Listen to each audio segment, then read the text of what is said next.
T V پر programme چلتے ہیں، مذاکرے ہوتے ہیں، جن کا عموماً یہ بھی موضوع ہوتا ہے کہ پاکستان کو آج احتساب کی ضرورت ہے یا پھر مفاہمت کی ضرورت ہے۔ دونوں کی ضرورتیں اپنی اپنی جگہ پر ہے، دونوں کو گڑ مڑ نہیں کیا جا سکتا۔ آج کل جو صورتحال ہے، ایسی بات کرنے والے لوگ ان دونوں کو گڑ مڑ کر دیتے ہیں۔ مفاہمت اور احتساب کسی بھی بندے نے 2 نمبری کی ہے، جتنا بھی وہ چھوٹا ہے، چھوٹے کا احتساب تو ہو جاتا ہے، لیکن وہ جتنا بھی بڑا ہے وہ احتساب سے مبرہ نہیں ہے۔ تو باقی مفاہمت کو آپ کسی بھی لمحے پر، کسی بھی مقام پر، کسی بھی جگہ پر اس کو مسترد نہیں کر سکتے۔ آپ کا تعلق زندگی کے جس شعبے سے بھی ہے، مفاہمت انتہائی زیادہ ضروری ہے۔ اگر سیاست میں مفاہمت کی بات کی جائے تو سیاست میں اگر مفاہمت نہ ہو تو پھر سیاست آگے چل ہی نہیں سکتی۔ لیکن بات ہو رہی ہے احتساب کی اور بات ہو رہی ہے مفاہمت کی۔ ان دونوں کو اکٹھا نہیں کیا جا سکتا، ان دونوں کو گڑ مڈ نہیں کیا جا سکتا۔ جس بندے نے چوری کی ہے، جس بندے نے ڈاکہ ڈالا ہے، جس بندے نے ملک کے وسائل لوٹے ہیں، ان کا احتساب کیوں نہ ہو، ان کا احتساب ہونا چاہیے۔ عمران خان یہی نعرہ لگاتے رہے۔ عمران خان کی کامیابی کی وجہ شروع سے لے کے آج تک عمران خان اقتدار میں آئے، گو کہ ان کو سپورٹ حاصل تھی اداروں کی، لیکن ان کا اپنا بھی ایک نیریٹو تھا، اپنا بھی ایک ان کا بیانیہ تھا، اپنا بھی ان کا ایک عہد تھا، ایک عزم تھا کہ کرپشن کا خاتمہ کرنا ہے اور کرپٹ لوگوں کا احتساب کرنا ہے۔ عمران خان کی طرف سے پوری کوشش کی گئی کہ کرپٹ لوگوں کا احتساب کیا جائے، لیکن عمران خان اس میں کامیاب نہیں ہو سکے اور سارے کے سارے کرپٹ لوگ اکٹھے ہو گئے۔ ان کی طرف سے نعرہ لگایا گیا، ان کی طرف سے یہ موقع پیش کیا گیا، ان کی طرف سے یہ کہا گیا کہ سیاست میں مفاہمت بہت ضروری ہے۔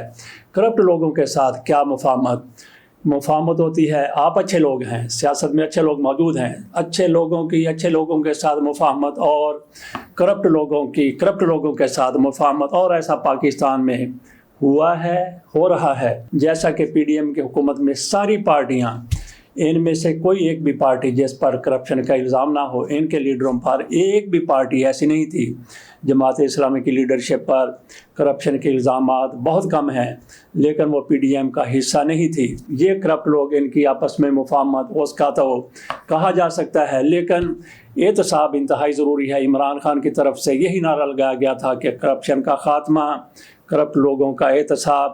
تو ایسے لوگ کیسے ان لوگوں کے ساتھ برابر ہو سکتے ہیں، ان لوگوں کے ساتھ بیٹھ سکتے ہیں جو ایماندار ہیں، جو دیانتدار ہیں؟ بہرحال عمران خان پر بھی کئی الزامات ہیں، اور جو الزامات ہیں وہ پوری دنیا کے سامنے ہیں کہ کس طریقے سے الزامات آئے، لگائے گئے، کس طریقے سے ٹرائل ہوئے اور ہو رہے ہیں۔ تو یہاں تک مفاہمت کا تعلق ہے، عمران خان ایسے لوگوں کے ساتھ مفاہمت کریں جو ان کی نظر میں ایماندار ہیں، دیانتدار ہیں، جو پاکستان کو آگے لے کے چلنا چاہتے ہیں۔ اور ناظرین، ایسے لوگ ہر شعبے میں موجود ہیں۔ پاک فوج میں آپ کو بڑے ایماندار، دیانتدار، آپرائٹ، آئین اور قانون کی پابندی کرنے والے لوگ مل جائیں گے، اور پاک فوج میں ہی ایسے آپ کو بد دیانت، بے ایمان اور غدار لوگ بھی مل جائیں گے۔ پاک فوج کے اندر سے بھی ہمارے سامنے ہے کہ بریگیڈیئر رضوان کو سزائے موت دے دی گئی، اور کئی دیگر جرنیلوں کو کرپشن کی بنیاد پر دیگر بھی سزائیں دی گئی ہیں، اور ان میں ایسے لوگ بھی شامل ہیں جو پاک وطن سے، پاک دھرتی سے غداری کر رہے تھے، بے وفائی کر رہے تھے۔ باقی شعبے میں بھی، عدلیہ میں بھی، میڈیا میں بھی، جو بھی آپ شعبہ لے لیں، پولیس میں بھی، ہر شعبے میں آپ کو اچھے لوگ مل جائیں گے، برے لوگ مل جائیں گے، بے ایمان، بدعنوان، ہر قسم کے لوگ مل جائیں گے۔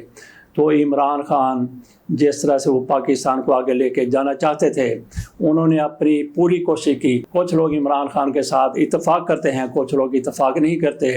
بہرحال ہمارا نقطہ نظر یہ تھا، اس ویلاگ، چھوٹا سا ویلاگ آپ کے سامنے رکھا کہ مفاہمت کہاں پہ ہو سکتی ہے؟ بے ایمان لوگوں کے ساتھ مفاہمت کا سوال ہی پیدا نہیں ہوتا۔ پی ڈی ایم کی حکومت نے جو کوئی پاکستان کے ساتھ کر دیا اور اب تک کیے جا رہی ہے، پی ڈی ایم کی جماعتیں، ان کا احتساب ہونا چاہیے۔ انہوں نے آتے ہی کیا کیا کہ وہ قوانین بدل دیے، نیب قوانین میں ترمیم کر دی گئی۔ کتنے ہزار ارب روپے ان کی کرپشن کے، وہ کہاں گئے؟ وہ ساری کرپشن ختم ہو گئی، انہوں نے اپنے کیسز معاف کروا لیے۔ تو ایسے لوگ جو احتساب سے بھاگتے ہیں، ان کا احتساب لازم ہے، کسی پر الزام نہیں لگایا جا سکتا، لیکن جن لوگوں پر الزام لگے ہیں وہ اپنی صفائی پیش کر کے، ثبوت پیش کر کے بری ہو جاتے تو کیا کہنے، لیکن ان کی طرف سے قانون بنا لیا گیا۔ تو ایسے لوگوں کے ساتھ مفاہمت، ان لوگوں کی جو ایماندار ہیں، دیانتدار ہیں، تو باقی کسی کو بھی آپ ایماندار کہہ سکتے ہیں، کسی کو بھی آپ بے ایمان کہہ سکتے ہیں۔ ہر بندے کی جیب میں 3-4 فتوے ضرور موجود ہوتے ہیں، جس کو چاہے کافر قرار دے دیا، جس کو چاہے قادیانی قرار دے دیا، جس کو چاہے اپنا شہید قرار دے دیا، جس کو چاہا محب وطن قرار دے دیا، جس کو چاہا غدار قرار دے دیا، اور اسی طرح سے جس کو چاہا پاک دامن قرار دے دیا، اور جس کو چاہا بے ایمان بدعنوان قرار دے دیا۔ یہ ہمارے اپنے اپنے معیارات ہیں۔ بہرحال مفاہمت ایک گروپ کے لوگوں کی آپس میں ہو سکتی ہے، وہ ایماندار ہیں، دیانت، آپ جن کو سمجھتے ہیں کہ یہ لوگ ایماندار ہیں، تو پھر ان کی ایمانداروں کے ساتھ مفاہمت اور احتساب۔ جن کو آپ سمجھتے ہیں کہ یہ کرپٹ لوگ ہیں، انہوں نے پاکستان کو لوٹا ہے، پاکستان کا بے دردی سے استحصال کیا ہے، اور اس کی قیمت مجھے چکانی پڑتی ہے، آپ کو چکانی پڑتی ہے، عام آدمی کو چکانی پڑتی ہے، روٹی مہنگی ہونے سے، مہنگائی سے، بے روزگاری سے۔ تو ایسے لوگ کیسے احتساب سے مبرہ ہو سکتے ہیں؟ اجازت دیجیے اور آپ بھی اس پر غور کیجیے کہ مفاہمت اور احتساب کیا ان کو گڑ مڑ کیا جا سکتا ہے۔ اللہ حافظ۔